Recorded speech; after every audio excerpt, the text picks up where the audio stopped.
It's Mona here with a new lawnfawn video where I am going to show you how I created this lovely slimline scene with cats.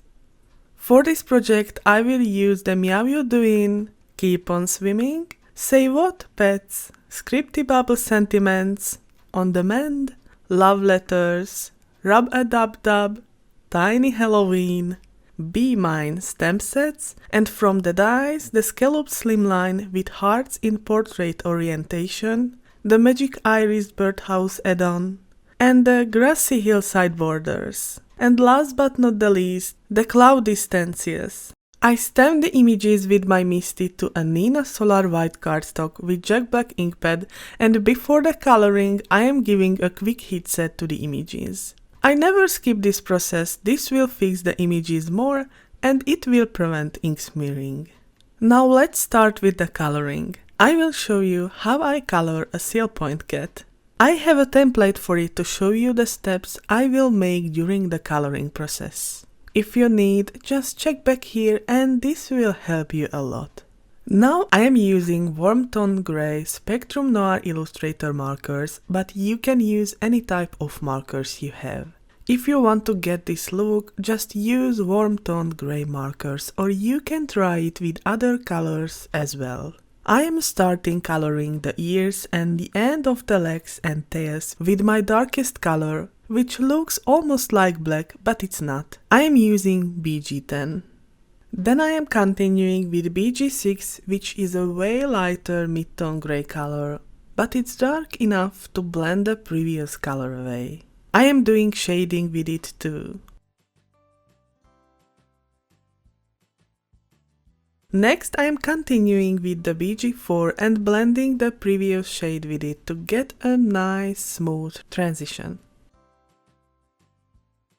Next I am using the BG2, which is a light grey color, and doing exactly the same process like with the previous one, blending the previous shade and building up the shape of the legs too.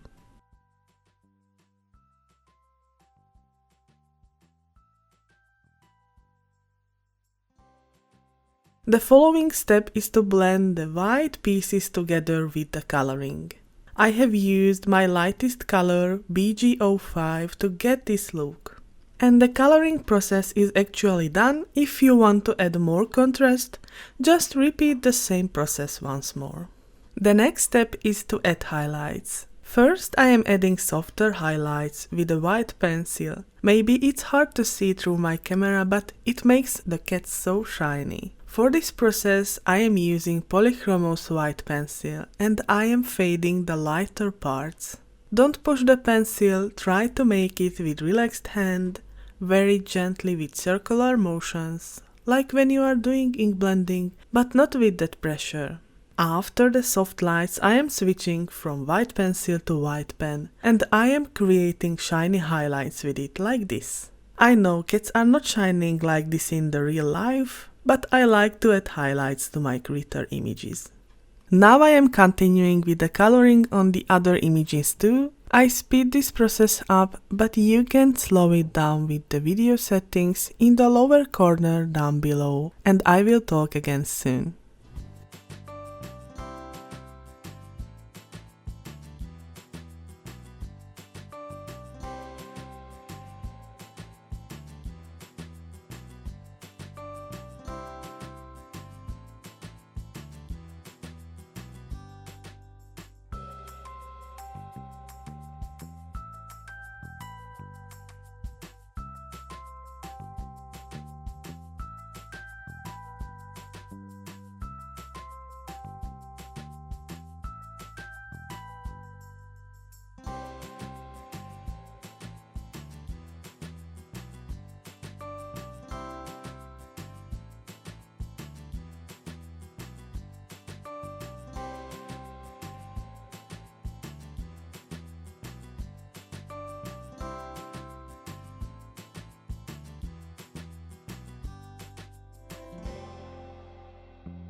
I almost forget to add the seal point to the nose, so I am doing it now on this baby cat. First I am starting with a darker shade of grey, then I am continuing with lighter, then with the lightest, and blend it to the actually created fur color.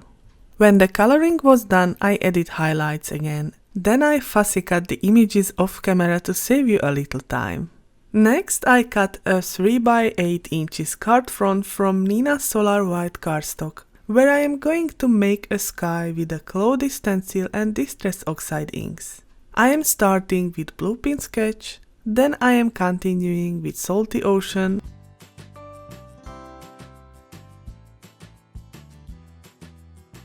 then finishing with Tumbled Glass Distress Oxide ink to create a beautiful spring sky look with clouds. I really like that I can use the edges of these stencils too. Now it's time to work on the clouds. First, I stamped the hug sentiment off camera from the Scripty bubble sentiment set with jellyfish ink pad to the center of the top cloud and colored it with blue alcohol markers. I am using true blue colors from Spectrum Noir to get similar color like the sky. Now it's time to make the clouds a bit more realistic with some blue-gray ink pads. So I am bringing back the cloudy stencil, but this time I will make the blending with Stormy Sky and Speckled Egg Distress Oxide inks. I know, so many ink blending in this video, but it's the easiest way to add more dimension to your card. After this process, I mark some shapes with white pigment pen, which I will use as a guide when I am distressing the clouds with white watercolor and Q-tip. Because the Distress Oxide is water reactive, it will mix perfectly with the white watercolor. I am just applying the watercolor with circular motions, and if it's needed, I can use the dry part for corrections. Next, I have created this lovely house with the Magic Iris Birdhouse add-on die from white woodgrain cardstock and colorful flowers too. I wanted to have a house with woodgrain effect, but I also wanted to have a pink house, so I am blending it with Spun Sugar Distress Oxide ink. I left this part down below as white, so it will look like stairs. Next, I have created green grass with Grassy Hillside border dies and the grass die from the mushroom border from Cilantro cardstock. I continued the blending process with Peacock Feather Distress Oxide ink on the grass die cut. Now it's time to put my card together. I added the house together and backed it with yellow cardstock from the Spiffy Speckles paper pack. Then I added the vase inside with flowers, as well as the tablet with a video call. Next, I placed the grass die cuts, the house, and the other images and die cuts to the ink blended background.